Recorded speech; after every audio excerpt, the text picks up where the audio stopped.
Hi there guys, I'm Nikhil from Notion Hub, and in this video, I'll be showing you all the best features of the Oppo Reno 6 Pro. By the way, I've already posted a dedicated video for the tips and tricks section where I've talked about many things which I won't be covering in this video. So definitely check out that video as well. Link will be in the description.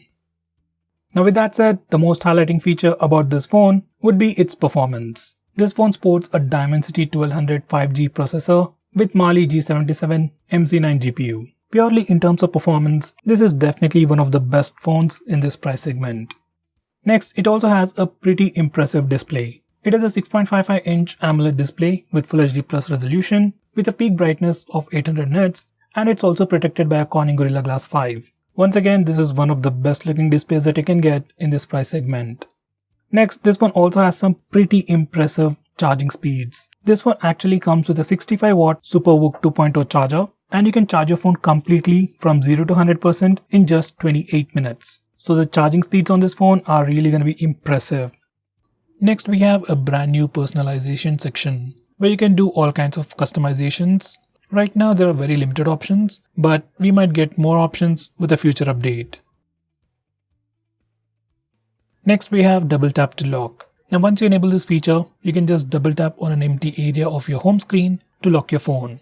This feature works only with the default launcher. So if you install any third-party launcher, say like the Nova launcher, then this feature will not work. Next, we have Super Nighttime Standby Mode. Now once you enable this feature, your phone will enter a nighttime standby mode where it will consume less power when it is idle at night.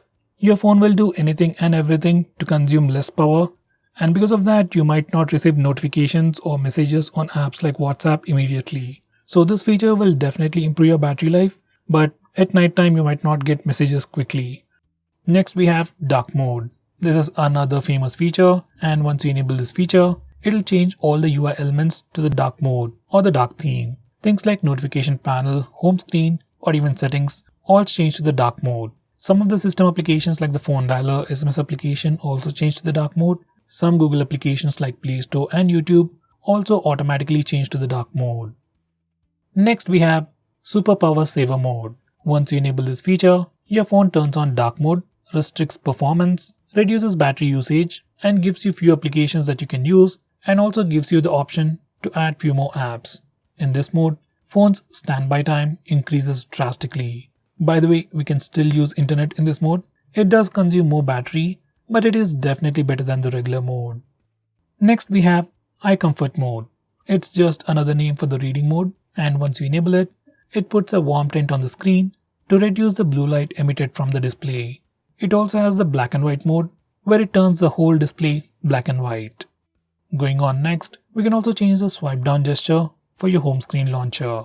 From these settings, you can change the action for the swipe down gesture. You can either go with a notification bar or with a quick search. Personally, I like to go with the notification bar. So whenever I'm on the home screen, I just need to do a swipe down gesture to pull down the notification bar. Next, we have icon pull down gesture. Once you enable this feature, you can do a quick gesture on the bottom part of the screen on your home screen to bring all the icons on the home screen easily accessible to your finger. It's not a big feature, but can be quite handy. Next, we have double tap to lock. Once you enable this feature, you can just double tap on your home screen in a blank area to lock your phone. This feature works only with the default launcher. If you install any third-party launcher, then it won't work.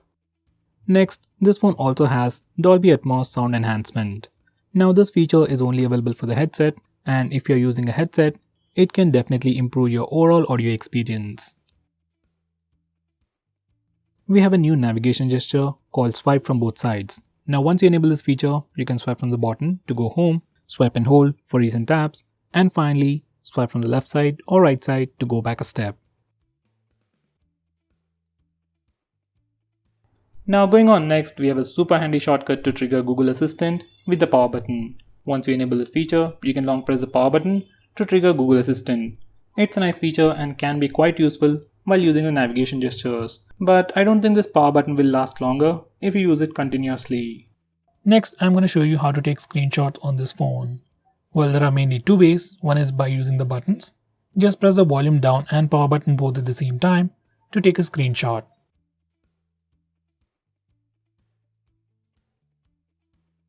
Next, we also have the 3-finger screenshot gesture. Once enabled, you can just swipe down using 3 fingers to take a screenshot. By default, this gesture is always enabled. Next, I'm going to show you how to take a long screenshot. First, take a screenshot. You can either use the buttons or the gesture. Once you have the preview of the screenshot, just swipe it down to take a long screenshot. If you have already opened the screenshot, you can click this button to take a longer screenshot. Next, we have partial screenshot. For this feature, we are going to use that 3-finger screenshot gesture in a different way. Once you enable this feature, you can just touch and hold the screen to take a partial screenshot. You just need to place the 3 fingers, then slide it slowly to take a partial screenshot. Now going on next, this phone even comes with screen recording. I really don't know why you want to record your screen, especially on an Android phone, but for some reason if you want to record it, you can start it from the notification toggles, or you can also use the smart bar, which can be accessed from anywhere by swiping on the right side corner. You can stop recording by clicking the stop button on the floating bubble. Next we have flash on call. Once you enable this feature, every time you get a call, flashlight on the phone blinks to give you an indication. This feature can be quite useful when your phone is in silent mode. Next we have a feature called vibrate when you answer an end call. Just like the name suggests, every time you answer a call or end a call, your phone vibrates. It's not a big feature, but adds to the overall experience. Next we have a feature that identifies unknown numbers. Once you enable this feature, whenever you get a call from any unknown number, your phone will check its online database and try to find the contact name. This can be quite useful to check spam calls. Next we have a feature called screen on end calls with power button. Once you enable this feature, you can end calls by pressing the power button when the display is on. When the display is off, clicking the power button just turns on the display. Next we have split screen mode. Now split screen mode has been on Android for a very long time, but on this phone we have some more features. Now to start a split screen mode, as always you can simply press and hold the recent apps button, or on this phone you can also use the 3-finger gesture. Simply swipe up using 3 fingers to open the current application in a split screen mode. You can choose a secondary application from the list below. Personally, I like this gesture and I wish every other phone has it. Next we have some screen off gestures like double tap to wake. Just enable it and double tap the screen to wake it up. Next you can draw an O to open the camera application. We can also draw a V to toggle the torch. We can also draw characters like greater than or less than for music controls. And finally, you can add custom gestures like you can draw a W to open WhatsApp, M for phone dialer, and so on. Next we have raise to wake. Now once you enable this feature, you can simply raise your phone or pick it up from a table and your phone wakes up and then displays the lock screen. Next we have flip to mute incoming calls. Now just like the name suggests, once you enable this feature, you can flip your phone to silence an incoming call. Next we have one-handed mode.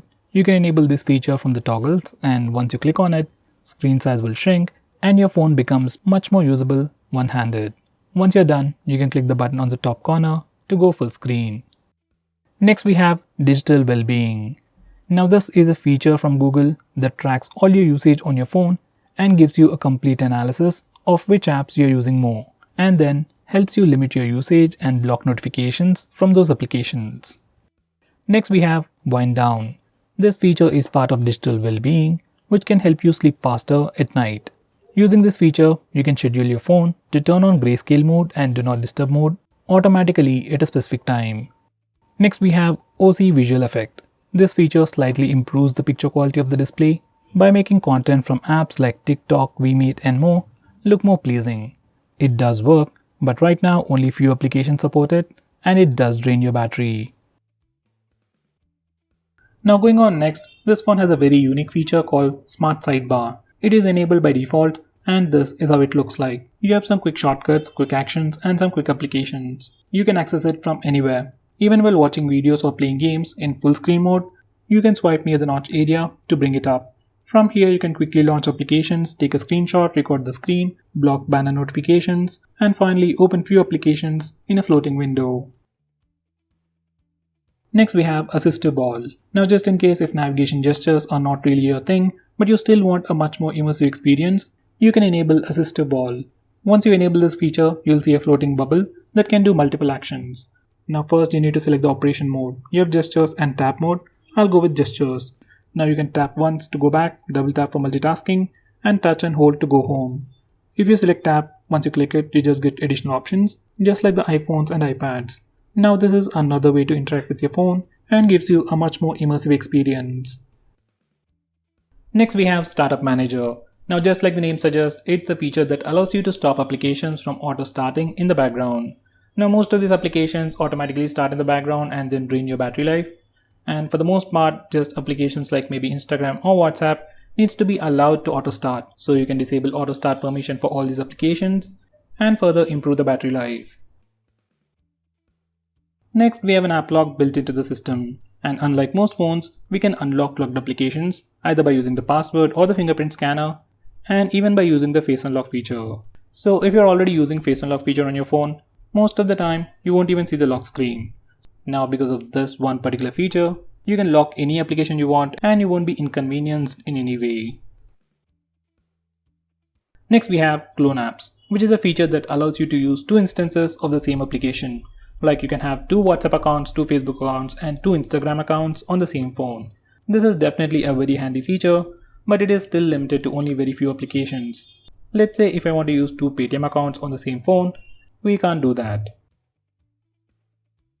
Next we have Game Space. Now this feature or application just tries to improve your gaming experience and gives you a lot more cool features. Now once you add all your games to this Game Space and then open that game, your phone will divert all the resources to improve your gaming experience. It means faster game load speeds, better visuals, and more than that, it gives you the option for Do Not Disturb mode, where you won't be interrupted with annoying notification sounds or visual disturbances like banner notifications. You also have different power profiles to improve the performance or battery life. It also gives you the option to disable auto brightness, which is missing on many phones out there. Next we have Private Safe. Now this feature is more like an application or like a vault where you can hide all kinds of files. Just like the app lock, we can have a completely different password from your lock screen and we can unlock it using your fingerprint or your facial data. Personally, I suggest you to use Gallery Vault. Next we have Automatic On-Off. Now this is another weird name for schedule power on and power off, and using these settings, we can automatically turn on and turn off your phone at a specific time. Next we have Kid Space. If your kid is troubling you about your phone, he wants to play some games, or maybe sometimes he accidentally purchases stuff, Kid Space can be quite useful for you. Once you configure this Kid Space, your kid will be able to only use specific applications that you choose, and he will be able to use your phone only for a specific amount of time. Once again, it's a nice feature, but if your kid already knows your password, it's completely useless. So guys, those were all the best features. If I missed out on anything important, do let me know by commenting below this video, and make sure you check out my video on tips and tricks section. Link will be in the description. Now if you're planning to buy this phone, please use the link in the description. It always helps the channel, and if you want us to make any specific video, tweet out to us with the hashtag AskGreedyTech on Twitter and I'll try to make it as soon as possible. I'm Nikhil from GreedyTech signing off. Have a nice day.